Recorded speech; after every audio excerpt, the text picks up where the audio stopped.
నమస్తే, welcome to wild. నేను మీ జాకిర్ హుసేన్. ప్రస్తుతం మనతోటి సీనియర్ జర్నలిస్ట్ జగదేవ్ గారు ఉన్నారు. వెల్కమ్ చెప్పేద్దాం. Hi sir. నమస్తే. నమస్తే. నటి పూనమ్ కౌర్ ఉన్నారు కదా, సో ఈవిడ ఇప్పుడు మళ్ళీ కొన్ని హాట్ కామెంట్స్ చేశారు సార్ త్రివిక్రమ్ గారి మీద. ఏంటి కామెంట్స్? యాక్చువల్గా పూనమ్ కౌర్ అంటే చాలా సినిమాల్లో చెల్లెలుగా చేశారు, హీరోయిన్ గా కూడా హీరోయిన్ ఫస్ట్ లో హీరోయిన్ గా చేశారు. మంచి అంటే మరాఠీ అమ్మాయి అనుకుంటా, బట్ తెలుగు చాలా బాగా మాట్లాడుతారు. ఇదేనే కాదు, సోషల్ ఎలిమెంట్స్ సంబంధించి నిర్భయ లాంటి ఇన్సిడెంట్స్ జరిగినప్పుడు ఆవిడ ఖచ్చితంగా ఘాటుగానే స్పందిస్తారు. అయితే ఎప్పటి నుంచో ఆవిడ కొన్ని ఎక్స్లో పోస్ట్ చేయడం కానీ, కొన్ని రకాల ఇన్స్టాలో పోస్ట్ చేయడం కానీ విషయాన్ని చూస్తే, ఇది ప్రస్తుత డిప్యూటీ సీఎం పవన్ కళ్యాణ్ గారి విషయం కానీ, త్రివిక్రమ్ గారి విషయం కానీ అన్నట్టుగా చాలా రూమర్స్ ఉండేవి అప్పట్లో. సో చాలా మంది ఇక పవన్ కళ్యాణ్ గారే అన్నట్టు కూడా కొంతమంది మాట్లాడడం కూడా జరిగింది. బట్ తర్వాత తెలిసిందంటే పవన్ కళ్యాణ్ గారికి ఇందులో ప్రమేయం లేదని. అయితే ఆవిడ తర్వాత కొన్ని పోస్టుల్లో ఆయన ఒక మంచి నటుడు, సినిమా ఇండస్ట్రీ చెందినవాడు, ఇప్పుడు సినిమా ఇండస్ట్రీలో అంత బిజీగా లేడు అన్నట్టుగా ఏవో పెడితే అది పవన్ కళ్యాణ్ ఏమో అని అనుకున్నారు. తర్వాత పోస్ట్లో మీరు అనుకుంటున్న సూపర్ స్టార్ హీరో అయితే కాదు, ఇండస్ట్రీకి చెందినవాడే ఒక పెద్ద దర్శకుడు అన్నట్టుగా ఏదో పెట్టింది. సో అది ఎప్పటి నుంచో నలుగుతూనే ఉంది. అయితే ఆ మధ్యకాలంలో కొన్ని మాకు ఇచ్చిన కంప్లైంట్స్లో మా మెంబర్, ఇప్పుడు ఏదైతే ఎగ్జిక్యూటివ్ బాడీ ఉందో అందులో ఝాన్సీ గారు కూడా ఉన్నారు. ఝాన్సీ గారి ముందు కూడా ప్రస్తావిస్తే, ఎవరైనా ఇట్లా సమస్యలు వచ్చాయని చెప్తే వాళ్ళు ఏదో సోషల్ మీడియా వేదికగానో వాళ్ళ స్టేటస్లో పెట్టుకుంటే కాదు, మాకు వచ్చి కంప్లైంట్ చేస్తే మేము ఏదైనా యాక్షన్ తీసుకోవడానికి కానీ నేను చేయడానికి చూస్తాము, ఎందుకంటే విష్ణు గారు ప్రెసిడెంట్గా ఉన్నారు కాబట్టి అన్నట్టుగా మాట్లాడుకున్నారు. సో అట్లాంటి మాట్లాడుతున్న నేపథ్యంలో ఈవిడ మరలా ఆవిడకి కంప్లైంట్ చేసినా కూడా ఆవిడ మళ్ళీ మాట్లాడదాం, మళ్ళీ చూద్దాంలే అన్నారంట ఝాన్సీ గారు. సో అట్లా అన్నప్పుడు ఈవిడ ఎన్నిసార్లు అడుగుతారు? ఇప్పుడు ఆ కమిటీలో ఉన్నప్పుడు అడిగినప్పుడు అవునా ఏంటమ్మా అన్నట్టుగా మాట్లాడాలి. మళ్ళీ మాట్లాడదాం అంటే స్కిప్ చేస్తున్నట్టే కదా, ఆవిడకి అర్థమైంది అది.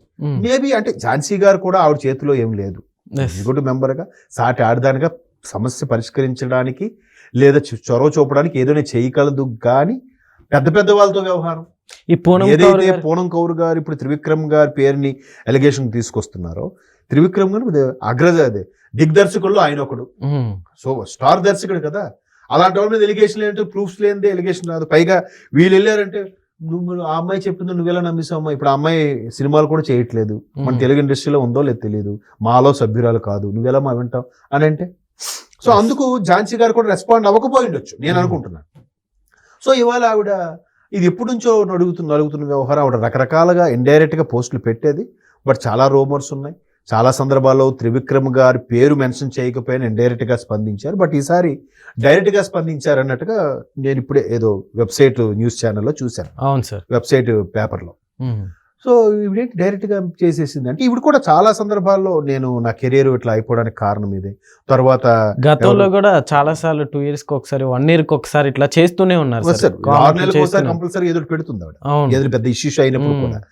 అంటే ఇప్పుడు ఎవరు శ్రీరెడ్డి గారు, ఆవిడ ఒకసారి ఫిల్మ్ నగర్ దగ్గరికి వెళ్ళి అర్ధనగ్నంగా ప్రదర్శన, ఇలాగా కాస్టింగ్ కోచ్ మీద చాలా ఇష్యూస్ వస్తున్నాయి, చాలా పెద్ద ప్రొడ్యూసర్ కొడుకు లేదంటే ఒక పెద్ద స్టార్ హీరో కొడుకు, ఇట్లా వాళ్ళతో ఉన్నాయి ప్రూఫ్స్ అని ఇండైరెక్ట్గా ఆవిడ చెప్పడం, తర్వాత ఎవరు ఆవిడ మాట పట్టించుకోకపోవడం, ఇవి ఎప్పటి నుంచో నడుస్తున్నాయి. ఏ హీరోయిన్, ఏ స్టార్ హీరోయిన్ కదిలించినా అసలు ఇండస్ట్రీలో ఇది క్వైట్ కామన్ అనేవాళ్ళే కానీ ఇది లేదు అనేవాళ్ళు ఎవరు లేరు. ఇప్పుడు ఆయన ఎవరు, గీతాకృష్ణ ఒక దర్శకుడు ఉంటారు, ఆయన ఎప్పటికప్పుడు కుండబద్దలు కొట్టినట్టు మాట్లాడతారు.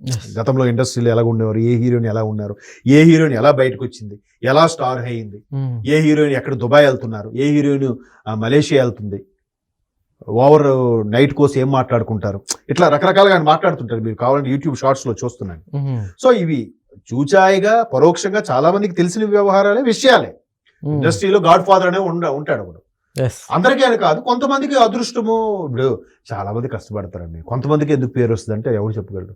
లేదండి వాళ్ళు డెడికేటెడ్, బొంగేం కాదు, ఏవో ఉంటాయి తెర వెనక. అందుకే విజయ రహస్యం అంటారు కానీ విజయం వెనక ఉన్న కష్టం అని ఎవడు అడగదు. విజయ రహస్యమే, రహస్యం ఎప్పటికీ తెలియదు అది.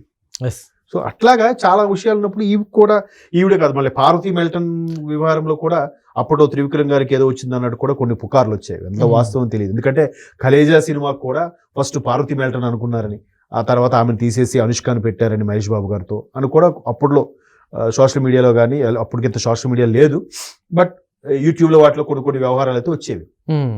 సో ఈసారి నటి పూనమ్ కౌర్ అదేదో గోపిచంద్ గారి సినిమాలో చెల్లెలుగా చేశారు, మంచి క్యారెక్టర్. తర్వాత శ్రీనివాస్ కళ్యాణ్ నితిన్ గారి సినిమాలో హీరోయిన్కి రాశి ఖన్నాకి అక్కగా చేశారు, గెస్ట్ రోల్ చేసేవారు. Yes. మంచి కెరీర్ ఉండే హీరోయిన్ అయ్యే కట్స్ ఉన్న అమ్మాయే, బట్ ఎందుకు హీరోయిన్ అవ్వలేదంటే తెర వెనుక చాలా రీజన్స్ ఉంటాయి. అవును. ఇలాగే చాలా మంది చెప్తూ ఉంటారు.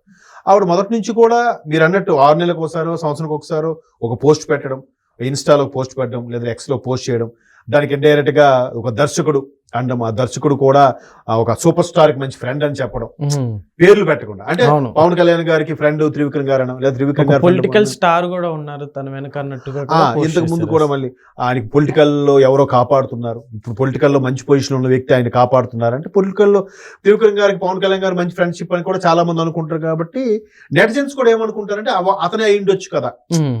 ఆబ్వియస్లీ ఇన్ని రోజులు పేరు ఎత్తలేదు కాబట్టి ఎవరో తెలియదు, అయ్యుండొచ్చేమో అనుకున్నారు. ఇప్పుడు క్లియర్ గా మెన్షన్ చేశారని చెప్పి కూడా ఆ వెబ్సైట్ పేజీలో నేను చదివాను. Yes. మరి ఆవిడ అంత ధైర్యంగా మెన్షన్ చేసిందంటే ఏ ఆధారం లేకపోతే మీరు చేస్తుంది. ఇప్పుడు మన రాజ్ తరుణ్ లావణ్య విషయమే, ఉమ్. నాతో పాటు కలిసి ఫోటోలు ఉన్నాయి, ఇద్దరు గృహప్రవేశం చేసాం, కలిసి జీవించాం. మాకు సంబంధించి నిఖిల్, ఉదయ్ పైన పేరేంటి ఇంకో ఆయన ఉదయ్ తరుణ్ ఎవరో ఆయన వీళ్ళందరూ మాకు ఇంటికి వచ్చేవారు వెళ్ళేవారు, కొంతమంది హీరోల పేర్లు కూడా చెప్పింది. ఉమ్. బట్ ఎక్కడికి ఆమె వెనక పోరాడే వ్యక్తి ఎవరు సరైన లేకపోవడం వల్ల మొత్తం కామ్ అయిపోయింది. మొన్న ఆమె ఇల్లు కూడా ఇది వాళ్ళ తల్లిదండ్రులు వచ్చి ఇది మా ఇల్లు అని తీసుకున్నారు, ఇప్పుడు బయటకు వచ్చేసింది. ఉమ్. అంటే చెప్తున్నాను, ఇప్పుడు అలాగా రాజ్ తరుణ్ లాంటి హీరోకి పెట్టిన పోరాడినప్పుడే అమ్మాయి రాజ్ తరుణ్ ఏ విషయం తేలినప్పుడు త్రివిక్రమ్ లాంటి పెద్ద దర్శకుడు పెట్టుకుంటే ఏం తేలుతుంది, ఎవరు బయటకు వచ్చి చెప్తారు? Yes. ఇప్పుడు ఆ అమ్మాయి ఫైట్ చేస్తుందంటే ఎన్నో ఏళ్ళుగా మీరు అన్నట్టు నాకు తెలిసి ఎప్పుడు అది ఫస్ట్ ఏదది ఎస్సి కృష్ణారెడ్డి గారి సినిమాలో హీరోయిన్ గా వచ్చింది ఆమె ఫస్ట్. ఉమ్. అందులో చనిపోయిన దెయ్యాలు ఏడిపిస్తూ ఉంటాయి, శ్రీకాంత్ గారు ఫస్ట్ సినిమా, అది శ్రీకాంత్ గారు ఈవిడి పూనం కౌర్ గారు ఫస్ట్ సినిమా, ఉమ్. ఎస్సి కృష్ణారెడ్డి గారు డైరెక్టర్ గారు. మరి అప్పటి నుంచి ఉంది ఆ అమ్మాయి. మరి ఎందుకు క్లిక్ అవ్వలేకపోయిందంటే చాలా కారణాలు ఉంటాయి. కొంతమంది తొక్కేస్తారు, ఎందుకంటే మొన్న రీసెంట్గా జయలలిత గారు కూడా యాక్ట్రెస్ ఆవిడ కూడా చెప్పింది చాలా క్లియర్గా ఒక ఇంటర్వ్యూలో, తప్పదండి కొన్నిసార్లు వాడు ఎవడెవడో వచ్చేవాడు, కొన్నిసార్లు కమిట్మెంట్ అవ్వాల్సి వచ్చేది అని ఓపెన్గా చెప్పింది ఆవిడ. అంటే ఇండస్ట్రీ అలా ఉంటుంది, ఆశల పల్లకిలో, లేదంటే ఎవరైనా ఒక స్థాయికి వెళ్ళాలి, తప్పదు, కొన్నిసార్లు వాళ్ళు తొక్కేస్తారు, కొన్నిసార్లు వీళ్ళకి ఏ ఆధారం లేదు, పడవ ప్రయాణం సగం దూరం వచ్చేస్తుంటారు, వెనక్కి వెళ్ళలేరు, ముందుకు వెళ్ళలేరు, అలాంటి పరిస్థితులు ఆ ఒప్పుకోవాల్సి వస్తాయి. కొన్ని సందర్భాల్లో కుటుంబ సభ్యులే మోసం చేస్తారు. మహానటి సినిమాలు కూడా అలాగే చూపించారు. సావిత్రి గారి లైఫ్ కానీ మొదటి నుంచి కూడా ఆ సినిమా అదేంటంటే చాలా రంగాల్లో ఇవి ఉంటాయి, బట్ సినిమా రంగం ఏంటంటే అందరికి దృష్టి దాని మీద ఉంటుంది. కాబట్టి ఓకే ఇక్కడ బాగా ఆ పూనం కౌర్ అంట, త్రివిక్రమ్ అంట, లేదంటే ఇంకో సమ్ ఎక్స్ సమ్ వై. ఇప్పుడు మొన్న కూడా కొండా సురేఖ గారు చూడండి ఎలాంటి కామెంట్స్ చేశారు, సమంతని ఎక్కడికో పంపించాలనుకున్నా బట్ సమంత వెళ్ళనుంది అందుకు విడిపోయారని ఆవిడ దారుణమైన వ్యాఖ్యలు చేశారు. దాని మీద నాగార్జున గారు కోర్టుకు వెళ్ళారు, అది నడుస్తుంది, వేరే విషయం. అంటే ఇండస్ట్రీ అనేసరికి ఎక్కడో పూరి జగన్నాథ్ గారి డైలాగ్ ఉంటుందండి నేనింతే సినిమాలో, మేమంటే పడి చేస్తారు మా కోసం ఫ్యాన్స్ అన్నారు, కానీ ఎక్కడో ఇండస్ట్రీ వాళ్ళంటే ఒక చిన్న చూపు ఉంటుంది, మాకేదో క్యారెక్టర్ ఉండదనో ఏదో అన్నట్టుగా అంటాడు ఆ పాటలో, కృష్ణానగరే మామ అన్న పాటలో. అట్లాంటి యాటిట్యూడ్ ఉండిపోయింది ప్రజలందరిలో కూడా. సినిమా వాళ్ళంటే అందరూ అలా ఉండరు, అలా ఉన్నా వాళ్ళు కూడా ఎథిక్స్ ఉంటాయి. ఏ బలహీన క్షణంలో ఏ పరిస్థితుల్లో అట్లా ఎటువాడు బలమైనడు అయినప్పుడు ఏం చేయగలదు ఒక సాధారణ మహిళ? ఏ అండాదండా దన్ను లేని ఆడది ఏం చేయగలదు? తన కుటుంబాన్ని పోషించుకోవడానికో ఇది చేయడానికో తప్పదు. అది యాక్సెప్ట్ చేయాలి. కాకపోతే సినిమా వాళ్ళు అనేసరికి పెద్ద అదలగరా, బయట కూడా అలాగా కుటుంబం కోసం లొంగిపోయి అడ్డదారులు తొక్కిన వాళ్ళు లేరా? ఉన్నారు, తెలియదు వాళ్ళు ఎవరికి. కాబట్టి అలాంటి వాళ్ళు మన చిన్న చూపు చూడకూడదు. బట్ ఇప్పుడు విషయం ఏంటంటే ఈవిడ పూనం కౌర్ ఈసారి డైరెక్ట్గా ఆయన పేరు మెన్షన్ చేసి ఝాన్సీ గారిని కూడా ఇన్వాల్వ్ చేసి చెప్పాను అంటున్నా. కాబట్టి మరి మా ఎటువంటి డిసిషన్ తీసుకుంటుందో, ఝాన్సీ గారు ఏం రెస్పాండ్ అవుతారో చూడాలి. ఇది పెద్దవాళ్ళ వ్యవహారం, ఇది ఆషామాషి వ్యవహారం కాదు ఇది. Okay sir, thank you.